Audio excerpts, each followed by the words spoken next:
Nii, tere hommikust. Alustan siis täna üksinda ja täna on tähtis päev. Nägu natukene unine veel, kell on varajane, 8 läbi mõned minutid ja olen juba garaažis toimetamas ja täna on Audi dünopäev. Ehk siis Audi on täiesti valmis ja dünopäeva jaoks, et dünopäev saaks edukalt minna, peame kõigepealt tegema kütusevahetuse, peab paagist bensiini välja laskma, panema hea värske E85 paaki. Tahaks puhtaks ka pesta, sest et eile oli väike road trip. Käisime seal Harris Weldworksis ja Harri tegi meile ühe sükese väikese õlleankru. Tegelikult ei ole õlleankur.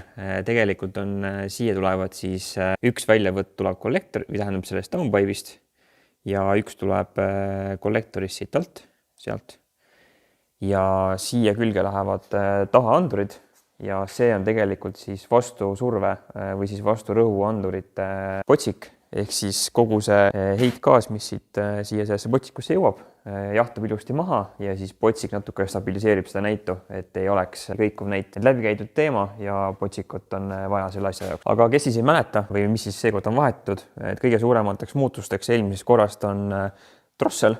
Et kui meil oli siin, kõigepealt oli manuaalne Aani trossel, siis nüüd on e-throttle Bosch 76 mm ja meil on ka siis Catcamsi sportnukad. Et kui siin muidu olid Audi 7A nukad, siis nüüd on Catcamsi omad. Ja muid vist suuri muutusi ei olegi, aga kuna nukad on uued, siis tähendab ka see uut seadet. Ehk siis auto käib päris halvasti praegu, pöördeid kõiguvad ja ei meeldi talle see asi üldse. Aga pikk jutt, mis ma siin ikka pikalt räägin, aga tõstan auto ülesse, laseme tõstukiga ülesse, siis ma ronin auto alla ja lasen kütuse välja. Et õnneks on meil seal selle vahepaagi juures on täpselt see koht, mis ma mõtlesin juba ette. Et kui Kristjan seda vahepaaki tegi seal all, kohe ma näitan ka, siis sai tehtud sinna ilusti väljavõtu koht ka. Et kui on vaja kütus välja lasta, et siis saaks seda teha. Vahepeal oli mõte, et vahepeal seda bensu ka, aga reaalsuses ma võin öelda, et seda tegelikult ei juhtunud. Nii, paneme lukku. Korras. Ja tuleb mul siis hakata vaikselt pumpama või siis kõigepealt keerame punni maha. Nii, kus see vahepaak oli? Näe siin. Siin on meil vahepaak. Keeran selle punni eest ära. Siit jookseb bensiin välja ja siis, et kõik suures paagis kätte saada siit alt. Paneme siis ka selle tavalise kütuse pumba maksekuga tööle ja laseme tal pumbata vaikselt. Ja siis tuleb sori all kõik kütus välja. Aga panen praegu kaamera käest ära ja siis, kui hakkab pumpama, siis panen uuesti käima. Sain bensiini ja mõnest sorisema, lasen natukene auto alla poole, et saab sellele potsikule seal lähemale. Ja siis paneme arvuti järgi ja hakkame tühjaks laskma paaki. Näed, vahepaak saigi praegu tühjaks. Ei viitsin seda võtit siis nii kaua lõgistada ja otsustasin ikkagi selle makseku kasuks. Ja põhimõtteliselt, praegu on kuulda, et tal midagi soriseb. Vahepaagist tuleb. Lasin vahepeal pumbal käia. Vaatame, kas siin potsikus veel ruumi on või? On küll. Ja ega meil muud ei olegi teha. Võtsin need releed siit tagant välja. Mul on siis ainult üks relee sisse. Ja kui ma vajutan seda nuppu siin nüüd, läheb kütusepump käima ja pumpab ilusti paagi tühjaks, et meil on natukene veel minna siin, et siin ikka omajagu kütust oli sees. Ma arvan, mingi 20 liitrit vähemalt pean välja pumpama, nii et põhimõtteliselt siin vajutan järjest testi nuppu ja lasen siis pumbal käia.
Mis teoks oli siis?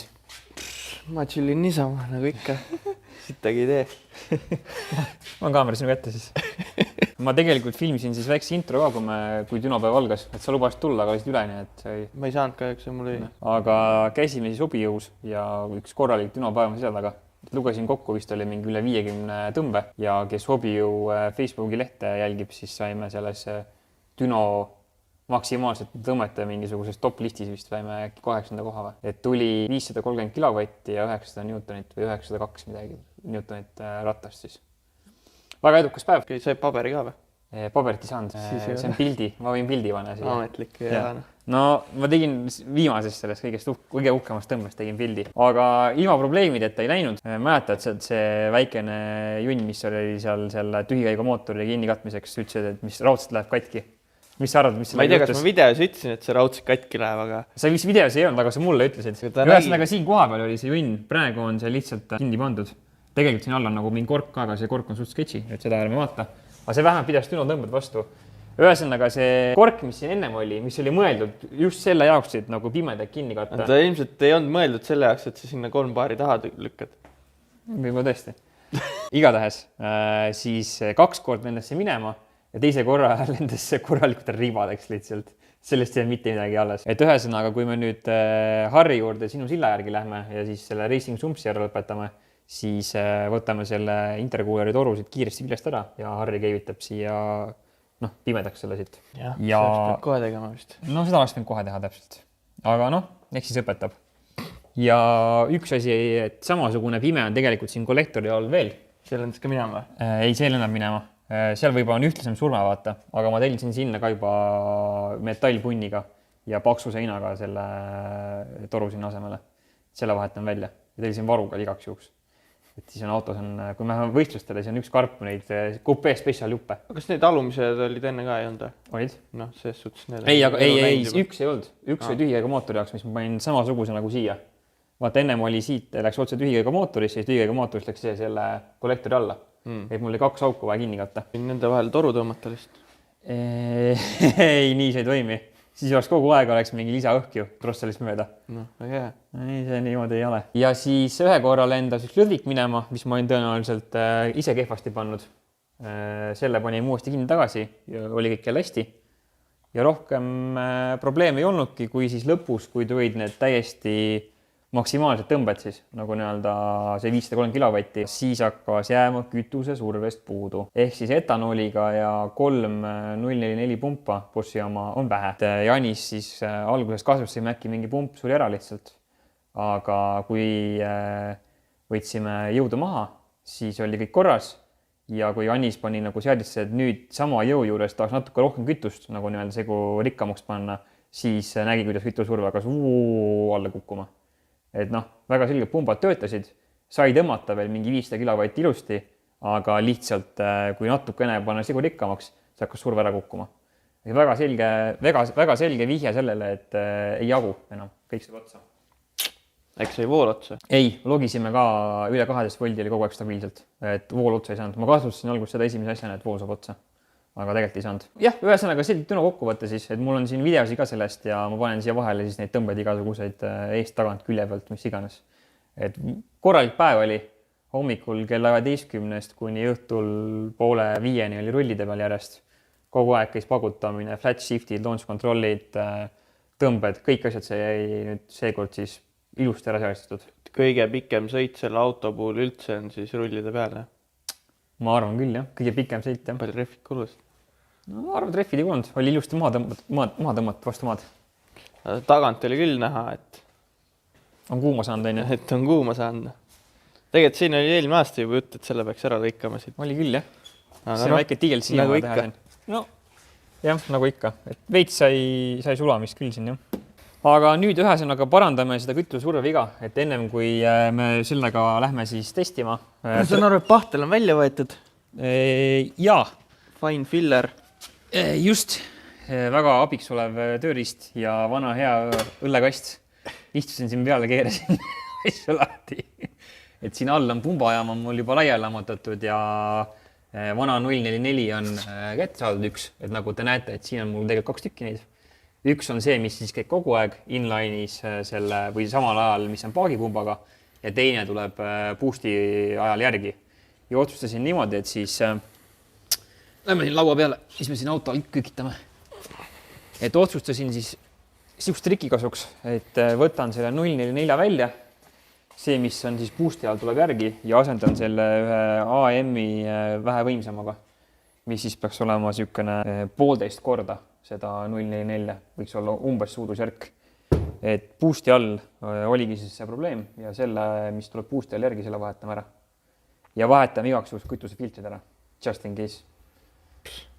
Mõttetu. Mõttetu mingi service mees, noh. Äkki vahetad õliga ära jälle. Äkki vahetangi. Tosooli ka, need on, ma ei kujuta ette mitu. Peale igat tõmmet on siit välja lastud uuesti sisse pandud. Race car life. Küll sa ise hakkad varsti nägema. Selle tünni pidanud ikka ostma suure. Küll sa ise hakkad ka varsti kogema seda. Oota, aga see, kus see tuli siis nüüd? Kohe oli võtta kuskilt riiulist? See tuli finjektor.comist või finjektor.fi. Tuli Smartposti laupäeval tellisin ja kolmapäevaks oli kohal päris kiire värk. Kohe oli laus võtta. Ja kui jääb väheks, siis ega midagi, siis paneme veel, noh. Samasuguse. Ma arvan, tegelikult ei jää siis. Sul on vaja igale pihustile oma kuradi seda Boschi pumpa. Ei, tegelikult ega ei jää väheks. Ma lihtsalt, see oli kõige lihtsam plug and play lahendus, sest et see pump on tehtud täpselt 044 kujuga, kui sa näed. No okei, no mingi grammi võrra pikem, noh, ma ei tea, mingi millimeeter äkki või. Et ta läheb samale kohale, tal on samad nagu nii-öelda fittingud või nagu need keermed, mis on 044-l ja sellepärast ta on nagu põhimõtteliselt üks ühele vahetus. Et noh, selle all hakata asju ümber ehitama, torus ümber tegema, see on nagu tegemine. Me teame, et see pumbaajam töötab, et siis paneme lihtsalt võimsama pumba. Ja juhtmed on meil tehtud juba varuga, et on korralikult paksud juhtmed läheb siin alla. Et võiks puudu jääda. Sellega me tegelengi täna. Väga hea. Ja siis see 1044 jätab siis mulle. Ja, ma juba broneerisin ära, et ma ilma... Ei ole müügiks. Keegi küsis juba BEM-i supporteid, aga need läksid ka juba ära tegelikult, müüsin ära. Kõik on läinud. Kõik on läinud. Võetakse kohe käest ära. Siis ma saan Mersule panna pumba, saan öelda, et see on 530 kilovatti tõmbanud pump.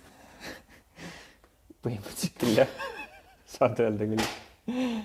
Täpselt. Vaikselt lammutan siin, ega siin midagi põnevat ei ole. Lihtsalt on juba kitsas on seal all ja vaikselt keeran lahti neid asju. Jah, ma ka midagi teha ei saa väga. Ega väga ei saa, jah. Sest mul on ka sild on Harri juures ja... Ja silla viisin eelmine kord Harri juurde, kui ma käisin sumpsi tegemas ja ma arvan, nüüd järgmine video siis 2-3 päeva pärast ongi siis teeme roadtripi Harri juurde ja lähme vaatame Harri garaaži ka üle, et me lubasime väikese kolläbi teha ja vaatame, kuidas tal... Ma ütlen ausalt, et sa mäletad, millal sa viimati käisid seal? Siis, kui käisime puuri tegemas vist, on ju? Ja vist küll, jah. No sellest ajast on ikka asi, see projekt on seal täiesti muutunud nagu. Töökoda läigib lihtsalt. See on ilus. Lähme vaatame üle ühesõnaga ja räägime veits Harriga juttu ka ja ma arvan, et siis teeme selle racing sumpsiga veits pauku ka. Ma just mõtlesin need racing sumpsidega, et kui sinna need riistid peale tulevad, ma alguses mõtlesin, vaata, et see võiks 4 toru teha, et oleks nagu Audi. Et sul tuleb 2 BEM-i märki sinna hoopis. 2 BEM. Teeme veits nurga alla kuidagi riistid, et ei oleks BEM-i märk siis. Õigus, jah. Värvime need, mis need on see BEM-i skeemis ka, need mingi M-i, need sinine ja punane, need torud ära või? Ja. Nagu tehakse endal. Helesinine, tumesinine ja puna. 3 toru võiks teha. 3 toru, jah. Ma tean, mis on jama või, mis ma juba mõtlesin. Me ei saa seda racing sumpsi siin tõstuki peale alla panna. Me peame panema seda teieri peale lükata see alla. Miks? Sest et see tuleb külje pealt välja ja meil on tõstuks jõukene. Ja, me saame niimoodi, et sa tagarattad jätad maha ja esirattad jätad tõstuki peale ja siis tõstame eest üles. Niimoodi saab põhimõtteliselt küll, jah. Peab ühesõnaga veits keemitama. Et seda ja teine asi on siia saab alati pakkuda alla panna. On muidugi väga ei saa, sest ta on nii... No midagi ikka saab teha. Selles suhtes jääb muretsena. Keeruline, natukene on vaja mõelda ühesõnaga. Tahaks vintis otseselt põhja alla tulla välja. Ei tohi olla. Ei tohi või? Peab külje peal olema. Peab külje pealt või tagant välja tulema. Okay, põhja alla ei tohi olla suunatud. Siis ei näe, kui mingi käegi seal toimub vist. Ma ei tea, edrareegel. Siis ei saa keegi selle tiivikuga näkku, kui sealt välja lendab juhuslikult. Täpselt, pumbamees. Sul on sees või? Sul on sees pumbamees. Jaa, pumbamehel on sees. No siin on siuke lugu, et filtrid on vahetud. Oli omajagu jauramist ja nagu ikka Karl tuleb, vaata, ütleb kohe siis, et kuule, aga miks see nii ei teinud? Et mul oli auto oli siin suht tõstuki keskel ja no ei lähe mutri võti vahel, no tee mis tahad, no ei saa hakkama. aga miks sa kohe siia poole jäänud nagu, et pane risti peale. Panime risti peale ja tegi elu palju lihtsamaks. Et mul siin põhja all on põhimõtteliselt on lõpp paistab juba. Just panen pumba veel tagasi, voolujuhtmed külge, siis ma arvan, paak on juba tühi. Paagipumpa sinna on tühjaks. Ja siis vahetan paagipumba ka ära ja siis ongi tegelikult see projekt on ka valmis. Nii et ma arvan, et siis tõmba video kokku, siis kui esmaspäeval Harri juurde sõidame, siis proovime kohe pumbad ära ka, ma arvan. Vaatame, mis siis, kas siis träägi järgi see 100-st 200-ni aeg on paranenud või mitte. Muidugi Leedus proovime ära. Ja. Leetu, jah. Leetu peab sõitma korraks. Teeme kiire hüppe. See ei ole kaugel õnneks. Ei ole, jah. Sa jõuab läbi käia. See on Harri juurde poolel teel. Kuule, aga mis siis ikka? Ma siin keeran neid pumpas edasi ja näeme järgmine kord, ma arvan. Davai. Tšau.